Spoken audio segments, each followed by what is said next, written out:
రేపు 2027లో పూర్తయ్యేటువంటి ఈ మహాయజ్ఞంకి ఈవేళ కూటమి ప్రభుత్వంలో ఉన్నటువంటి నేతలు కానీ అధికారులు కానీ అందరూ కూడా అహర్నిశలు శ్రమించి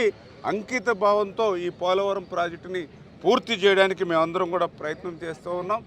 ఇటువంటి మహాయజ్ఞానికి పూర్తవుతుంది అని అంటే అది గౌరవ ముఖ్యమంత్రి చంద్రబాబు నాయుడు గారు, గౌరవ ఉప ముఖ్యమంత్రి పవన్ కళ్యాణ్ గారు, వీరిద్దరికీ అండగా నరేంద్ర మోడీ గారి యొక్క చేస్తున్నటువంటి సాయంతో ఈరోజు ఈ యొక్క మహాయజ్ఞం పోలవరం రేపు 2027కు పూర్తవుతుందని మీ ద్వారా తెలియజేసుకుంటూ,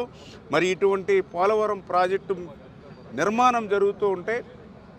కొంతమంది సూచనలు వస్తూ ఉన్నాయి, కొంతమంది దగ్గర నుంచి సలహాలు వస్తూ ఉన్నాయి, కొంతమంది దగ్గర నుంచి డిమాండ్స్ వస్తూ ఉన్నాయి, కొంతమంది దగ్గర విమర్శలు వస్తూ ఉన్నాయి. తప్పనిసరిగా పోలవరం ప్రాజెక్టు యొక్క ఆవశ్యకతను గుర్తించుకున్నటువంటి వ్యక్తులుగా ప్రతి విమర్శని, ప్రతి డిమాండ్ని, ప్రతి సలహాని, ప్రతి సూచనని కూడా మేము ఆహ్వానిస్తాం, స్వాగతిస్తాం. అందులో మెరిట్ ఉంటే ఖచ్చితంగా సమీక్షించుకుని ఆ పోలవరం ప్రాజెక్టు ఎక్కడా కూడా నాణ్యత విషయంలో కానీ భద్రతా విషయంలో కానీ రాజీ పడకుండా ప్రాజెక్టుని ముందుకు తీసుకెళ్తామని చెప్పి ఆ విషయాన్ని ముఖ్యమంత్రి చంద్రబాబు నాయుడు గారు కూడా పదే పదే అధికారులకు కానీ ఏజెన్సీలకు కానీ చెప్తున్నారనే విషయాన్ని కూడా ఈ సందర్భంగా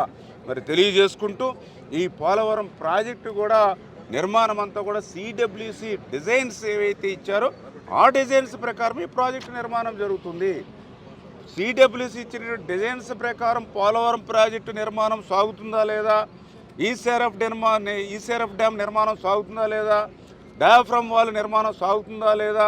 అనేది కూడా పోలవరం ప్రాజెక్ట్ అథారిటీ PPA ప్రతిరోజు కూడా ఆ డిజైన్స్కి అనుగుణంగా ఈ ప్రాజెక్టు పనులు జరుగుతున్నాయా లేదా, నాణ్యత పాటిస్తున్నారా లేదా, భద్రతా పరంగా వెళ్తున్నారా లేదనేది స్వయంగా PPA కూడా దీన్ని ఎవ్రీడే దీన్ని మానిటరింగ్ చేస్తారు.